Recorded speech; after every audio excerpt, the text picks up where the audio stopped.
농촌에서 성장을 했죠. 근데 농사 일이라는 게 여러 사람 손이 필요하다 보니까 제가 어렸을 때부터 농사 지으시는 부모님이 가끔 도움의 손길이 필요할 때가 있어서 도와달라고 말씀하실 때가 간혹 있었습니다. 한 가지 선명하게 기억에 남는 것이 초등학교 시절, 얼마나 힘이 있다고 부모님 농사 짓는데 얼마나 큰 도움이 되겠습니까? 아버님께서 겨울철에 이 산비탈에 있는 논 바닥에 큰 돌이 박혀 있으면 그 돌을 한 번씩 뽑아내서 치워버리고 싶으신 거예요. 그 쟁기질 할 때마다 걸리니까, 돌이 걸리적거리니까. 근데 그 돌을 수백 킬로그램 나가는 돌을 뽑아내려면 옆에 이제 구덩이를 파야 되죠. 돌 옆에 있는 데를 사방 삥 둘러 파고 그 돌을 바깥으로 굴려내야 됩니다. 산에 가서 참나무 기둥을 한 4, 5m짜리 큰 참나무를 잘라 오셔가지고 그것을 지렛대로 삼아서 그 돌멩이 옆을 파고 그 옆에다가 지렛대를 받칠 수 있는 받침돌을 넣고 그 지렛대로 돌을 움직이셔요. 들어 올리셔요. 조금씩 들어 올리시죠.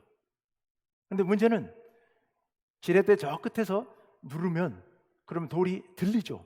10cm, 20cm 이렇게 들립니다. 들리는 것까지는 괜찮은데 그 들어 올린 돌이 다시 놓으면 다시 굴러 내려가 버린단 말입니다. 그럴 때 어떻게 해야 되느냐 하면 재빠르게 이런 호박만큼씩 한 돌을 주워다가 그 들린 바위 밑으로 그 돌을 밀어 넣어줘야 되는데 이거는 지렛대를 잡으신 아버님은 도저히 할 수가 없는 일이죠. 멀리서 지렛대를 누르고 있으니까. 그때 이제 저희 보고 이 돌멩이를 좀 많이 돌멩이를 준비해 놓으셨다가 그것을 굴러 넣어달라고 부탁을 하셔요. 그것을 저희는 재밌어서 막 굴러 넣었던 그런 기억이 납니다.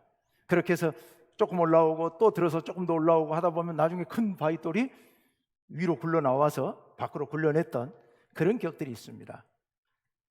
별것 아닌 것 같은 어린아이의 힘이었지만 아버님께 그 일을 하시는 데는 그게 굉장히 큰 도움이 되셨던 것 같아요. 그래서 늘 도와달라고 했었고 우리는 재밌게 그 일을 도와드렸죠. 우리가 인생을 살다 보면 남의 도움을 받아야 할 때가 참 많습니다. 때로는 돈을 빌려야 될 때도 있고 때로는 지혜를 빌려야 될 때도 있고 또 때로는 권력의 힘을 빌려야 될 때도 있고 정말 우리 집에 판검사가 한 명 있으면 참 좋겠다 이런 생각이 들 때도 있고 우리 주변에 잘하는 의사가 한 명 있었으면 좋겠다는 생각이 들 때도 있고요. 돈 많은 사람이 좀 있어서 정말 아쉬울 때 돈 좀 빌려달라고 그러면 빌려줄 수 있는 사람이 있으면 좋겠다는 생각도 들죠. 우리는 살아가면서 이렇게 누군가의 도움이 절실하게 필요할 때가 있습니다. 오늘 본문 말씀에도 누군가의 도움이 절실하게 필요한 스스로의 힘으로는 도저히 감당할 수 없는 해결할 수 없는 큰 문제에 봉착한 한 여인 이야기가 나옵니다. 여러분 잘 아시는 수로보니게 여인 있죠. 예수님께서 갈릴리 호수 주변에서 사역을 하시다가 이제 좀 휴식이 필요하셨던지 제자들을 거느리고 저 북쪽의 이방인 지역을 가셨습니다. 유대인 지역에서는 가는 곳곳마다 사람들이 몰려드니까 쉴 틈이 없으셔서 좀 아마 휴식을 취하기 위해서 가셨던 것 같습니다. 저 갈릴리 호수에서 북쪽으로 더 올라가면 두로라는 지역이 있는데 이방인 지역이지요. 그곳을 예수님께서 방문하셨고 그곳에 있는 누군가의 집에 들어가셨습니다. 그런데 그곳에 한 여인이 찾아오게 되죠. 와서 예수님 앞에 간청을 합니다. 마태복음 15장 22절 말씀에 보면 예수님께서 이 집에 계실 때가 아니라 길을 걸어갈 때 쫓아와서 예수님에게 도움을 요청했다고 기록하고 있습니다. 길을 걸어가는데 그 사람이 달려와서 소리 지르면서 구해달라고, 자기를 도와달라고 그렇게 간청하는 이야기이죠. 어쨌든 예수님께서는 그 여인을 만나셨고 여인은 예수님께 부르짖으면서 외칩니다. 뭐라고 외치느냐? 마태복음 15장 22절 말씀을 한번 봅시다. 가나안 여자 하나가 그 지경에서 나와서 소리질러 이르되, 우리 같이 한번 읽어봅시다. 주 다윗의 자손이여 나를 불쌍히 여기소서. 내 딸이 흉악하게 귀신 들렸나이다. 아멘. 나를 도와달라는 얘기죠. 왜요?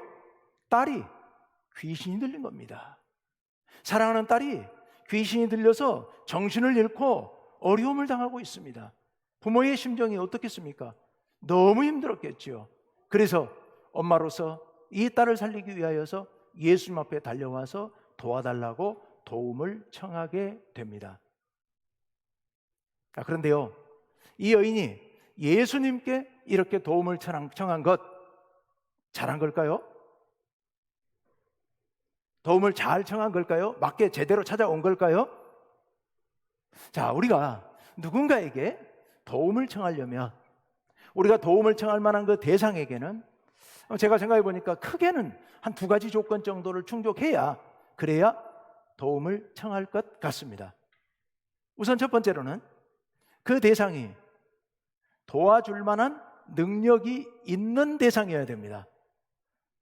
나를 도와줄 능력이 없는 누군가에게 내가 도움을 청하는 것은 내가 입만 아픈 거죠. 괜히 도움만 청하는 것뿐이죠. 능력 있는 사람에게 도움을 청해야 됩니다. 그래서 우리는 능력 있는 사람들을 찾게 되는 거죠.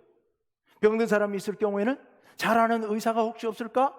그가 도움을 줄 만한 능력이 될 것 같으니까요. 돈이 필요할 때는 나에게 돈을 빌려줄 만한 그런 돈 많은 사람이 누가 있을까? 라는 생각을 하게 됩니다. 그래서 그런 대상을 찾게 됩니다. 자, 그렇다면 우리는 누구에게 도움을 청해야 할까요? 오늘 본문 말씀 시편 146편 3절과 4절 말씀을 한번 순서대로 읽어봅시다. 같이 한번 읽어보죠.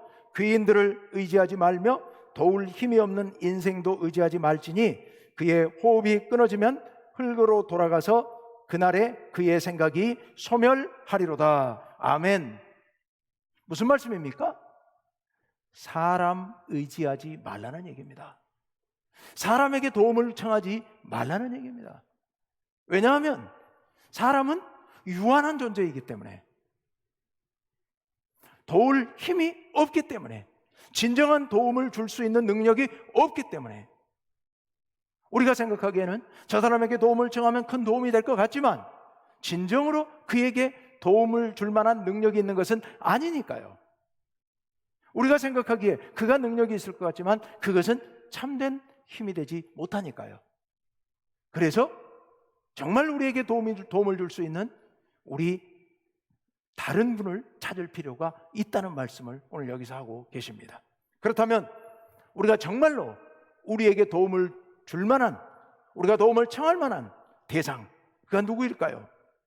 본문 말씀 5절 6절 말씀, 5절 말씀 같이 한번 봅시다. 다 같이요. 야곱의 하나님을 자기의 도움으로 삼으며 여호와 자기 하나님에게 자기의 소망을 두는 자는 복이 있도다. 아멘. 야곱의 하나님, 즉 이스라엘 하나님, 우리 하나님이시죠. 우리 하나님을 자기의 도움으로 삼으며, 즉 하나님께 도움을 청하는 사람, 그리고 여호와 자기 하나님에게 자기의 소망을 두는 자. 여기 소망을 둔다는 얘기는 하나님께서 우리를 도와주실 것을 믿고 의지하는 자를 얘기합니다. 그런 자는 어떻다고요? 복이 있도다. 그의 문제가 해결될 것이기 때문에 그는 복 있는 사람이라는 얘기입니다. 여기서 복이 있다는 얘기는 행복한 사람이란 얘기죠. 진정 행복한 사람이란 얘기죠. 누가요? 우리 하나님께 도움을 청하는 사람이 진정 행복한 사람이라는 얘기입니다. 여기서 행복하다는 얘기는 무슨 얘기겠습니까? 하나님께서 우리를 도와주실 것이라는 말씀입니다. 도움이 될 만한 능력이 오직 우리 하나님께 있다는 그런 말씀이죠. 그렇다면 여러분, 오늘 예수님께 도움을 청하러 온 이 여인, 즉 수로보니게 여인, 이 이방인 여인, 이 여인은 번지수를 제대로 찾은 걸까요? 그렇죠. 예수님이야말로 이 여인을 도와줄 수 있는 유일한 분이시죠. 이 여인은 이미 소문으로 이방인 지역에 살고 있었지만 갈릴리 지역에 아주 모든 사람들에게 입에서 입을 타고 넘쳐나는 그 소문을, 예수님에 대한 소문을 수도 없이 들었을 겁니다. 귀신 들린 사람을 고쳐주셨다는 얘기도 들었을 겁니다. 그래서 우리도 그 갈릴리를 찾아갈 수만 있다면, 가서 예수님을 만날 수만 있다면 고침을 받을 수 있을 텐데, 이런 생각을 했겠지요. 하지만 거기는 유대인 지역이기 때문에 갈 수가 없어서 그동안에 못 갔을 겁니다. 자, 그런데 놀랍게도 그 예수님께서 우리 동네에 오셨다는 소문을 듣게 된 겁니다. 그러니 이거야말로 정말 하나님께서 주신 그런, 나를 위해 주신 그런 기회라고 생각을 했겠죠. 그래서 이 여인은 예수님을 찾아간 겁니다. 예수님을 찾아왔고, 그래서 예수님 앞에 지금 도움을 청하고 있는 겁니다. 이 여인은 번지수를 제대로 찾아온 것 맞습니다. 그런데요, 우리가 도움을 청할 대상에게는 또 한 가지 조건이 있어야 됩니다. 그 또 한 가지 조건이 뭐냐? 우리를 도와줄 마음이 있는 대상이어야 됩니다. 우리를 도와줄 마음이 있어야 돼요. 우리 주변에 법관 판사 많잖아요. 그런데 그분들이 나를 도와줄 마음이 없어요. 왜? 나를 모르니까. 내가 엉뚱하게 가서 도와달라고 하면 도와주겠습니까? 능력 있는 변호사들, 아주 큰 로펌 많이 있습니다. 그렇지만 내가 도움을 청할 수 없습니다. 왜냐하면 내가 돈이 없기 때문에, 내가 변호사비, 변호사 선임료를 낼 능력이 없기 때문에 그들은 나를 도와줄 마음이 없는 겁니다. 아무 도움이 안 되는 거예요. 명의들이 우리나라에 수두룩 했지만 그들이 나를 도와줄 마음이 없어요. 내가 그들을 찾아갔을 때 그들은 순서를 기다리라고 할 것이고 돈을 가져오라고 할 것이고요. 돈 빌려줄 은행 많지만 내가 아무 담보 조건이 없는데 그들이 나에게 돈을 빌려줄 마음이 없는 거죠. 능력도 능력이지만 사실 정말로 중요한 것은 나를 도와줄 마음이 있느냐 하는 게 정말로 중요한 문제이지요. 자, 그런 의미에서 이 수로보니게 여인은 제대로 찾아온 건가? 잘못 찾아온 것 같습니다. 잘못 찾아온 것 같아요. 왜 이 여인이 잘못 찾아온 겁니까? 이 여인이 와서 예수님께 나를 도와달라고, 내 딸을 좀 살려달라고 부탁을 하지 않습니까? 그랬더니 예수님께서 하신 말씀이 뭡니까? 우리 27절 하반절에 보면 이런 말씀이 있죠. 27절 말씀 한번 띄워주세요. 예, 예수께서 이르시되 자녀로 먼저 배불리 먹게 할지니, 그 다음 다 같이요, 시작. 자녀의 떡을 취하여 개들에게 던짐이 마땅치 아니하니라. 아멘. 이게 도대체 무슨 말씀입니까? 여기서 자녀는 유대인들을 얘기하고, 개들은 이방인들을 얘기해요. 그거 이미 이스라엘 주변에 살고 있는 이방인들은 수도 없이 들어서 다 알고 있는 얘기예요. 그런 얘기는 유대인들이 자기들은 아들이라고 그러고 하나님의 자녀라고 그러고 이방인들은 다 개들이라고 말하는 거 이미 다 알고 있는 얘기예요. 그런데 예수님께서 하시는 말씀이 다른 유대인들이 했던 것과 똑같은 얘기를 하시는 거예요. 자녀, 너는 자녀가 아니라는 거죠. 너는 개라는 거죠. 개. 물론 여기서 말하는 개가 혐오스러운 의미는 아니에요. 이 말에 개라는 말이 헬라어의 원어가 두 가지가 있거든요. 혐오스러운 개들을 가리키는 의미가 있고요, 애완견을, 사랑하는 애완견을 가리키는 의미가 있는데, 이 말은 사랑하는 애완견을 가리키는 그런 용어예요. 그렇긴 하지만 그렇다고 이건 말이 안 되잖아요. 더군다나 저 중요한 것은 뭐 개라 그러든 뭐라 그러든 그건 상관이 없는데, 중요한 것은 뭐 고쳐주시겠다는 것 아닙니까? 왜? 개니까. 지금 자녀들을 치료하기에도 부족한 능력을 개들인 너희 딸에게 내가 베풀어 줄 수는 없다라는 말씀이니까요. 나는 너를 고쳐줄 마음이 없다, 한마디로 말하면 그런 말씀이죠. 야, 이거 정말 기가 막힐 말이죠. 기가 막힐 말씀이에요. 참 답답할 일이죠. 예수님만이 나의 유일한 희망이라고 생각하고 이렇게 달려왔는데, 이렇게 엎드렸는데, 그런데 이방인이라고 개 취급하면서 못 고쳐주시겠다고 하니까, 야, 참 정말 황당할 일이죠. 여러분, 예수님이 왜 이런 말씀하셨을까요? 아니 예수님이, 우리가 믿는 예수님이 왜 이런 말씀하셨을까요? 여러분 아무리 생각해봐도 잘 이해가 안 되는 게 이 말씀 아닙니까?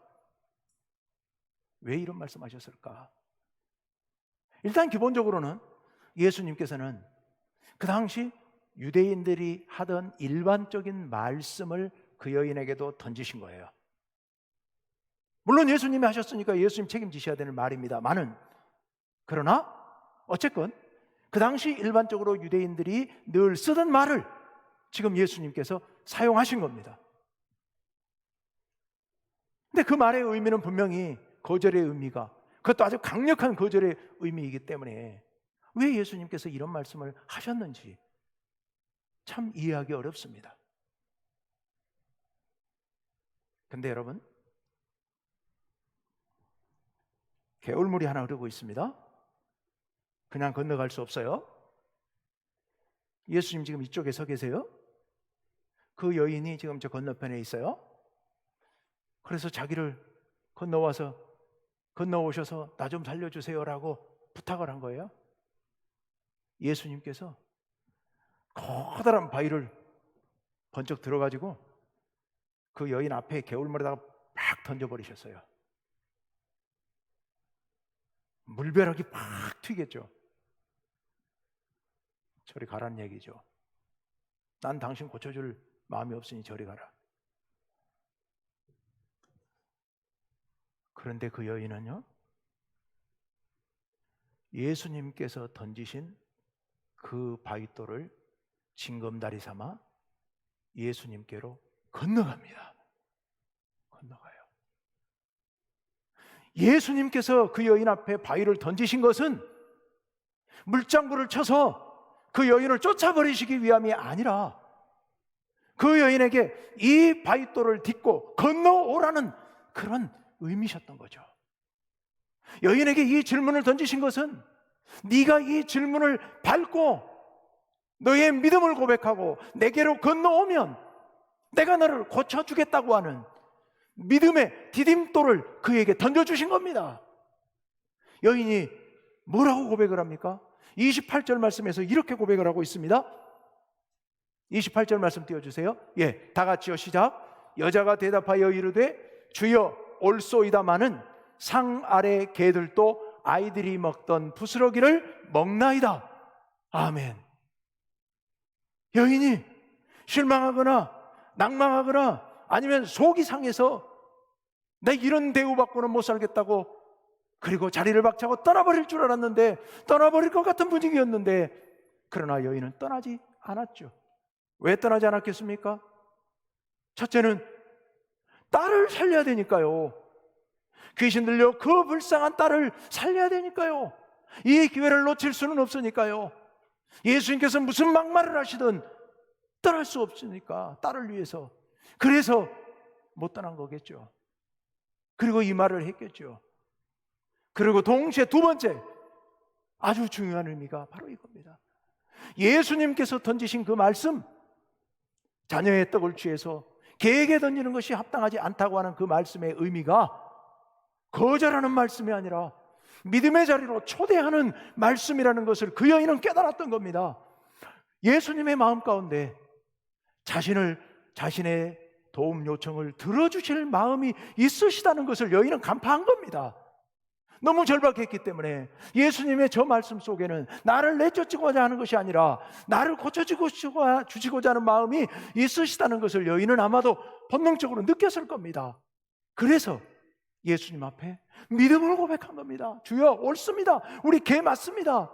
내가 개고 우리 딸이 개 맞습니다. 개라고 해도 좋고 더 못하다고 해도 좋습니다.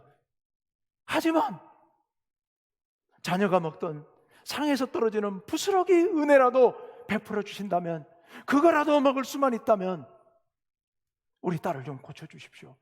그거라도 좀 먹게 해주십시오. 부스러기 은혜라도 좀 먹을 수 있도록 허락해 주십시오 라고 간청을 하게 되지요. 예수님께는 이 여인의 딸을 고쳐주실 마음이 있으셨던 겁니다. 그동안의 예수님의 사역을 보면 아시지 않습니까? 예수님께 이렇게 와서 이토록 간절하게 간청하는 사람을 한 번도 예수님은 내치신 적이 없습니다. 그가 누구이든 예수님께서는 다 안아주시고 어루만져 주시고 그를 위해서 기도해 주셔서 그의 문제를 해결해 주셨으니까요. 예수님은 근본적으로 그런 마음을 갖고 계셨습니다. 그래서 그 여인의 간청을 들으시고 그 여인을 고쳐주시는데, 그 여인에게 예수님께서 이렇게 대답을 하시죠. 마태복음 15장 28절 말씀으로 한번 같이 읽어봅시다. 우리 다 같이요, 시작. 이에 예수께서 대답하여 이르시되 여자여 내 믿음이 크도다, 내 소원대로 되리라 하시니 그때로부터 그의 딸이 나으니라. 아멘. 내 믿음이 크도다. 여기 여자여, 이렇게 표현한 여자여는 굉장히 존중하는 의미로 쓰는 단어입니다. 아까 뭐라고 그랬다고요? 개라고 불렀었는데요, 이제는 예수님께서 여자여라고 부르셔요. 그러면서 내 믿음이 크도다. 예수님 앞에 고백한 그의 믿음, 예수님께서 던지신 그 바위돌을 디딤돌 삼아서, 징검다리 삼아서 예수님께로 믿음의 자리로 건너간 그 여인, 그 여인을 예수님께서는 내 믿음이 크도다, 내 소원대로 되리라 고 말씀하십니다.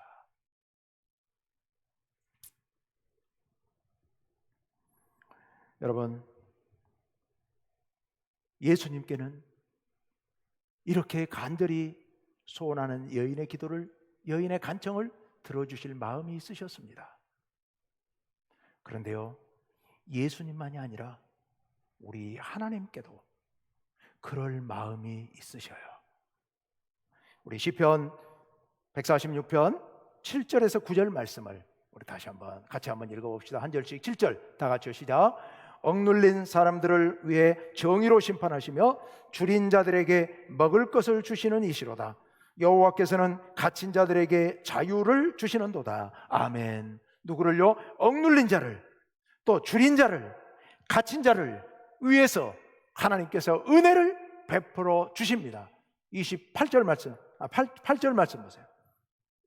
여호와께, 다 같이요. 여호와께서 맹인들의 눈을 여시며 여호와께서 비굴한 자들을 일으키시며 여호와께서 의인들을 사랑하시며, 9절, 여호와께서 나그네들을 보호하시며 고아와 과부를 붙드시고 악인의 길은 굽게 하시는도다. 아멘. 여러분, 우리 하나님께서는요, 우리가 도움을 요청할 때 우리의 도움에 대해서 외면하지 않으시고 그 도움을 청하는 우리의 기도를 들어주시는 분인 줄로 믿습니다.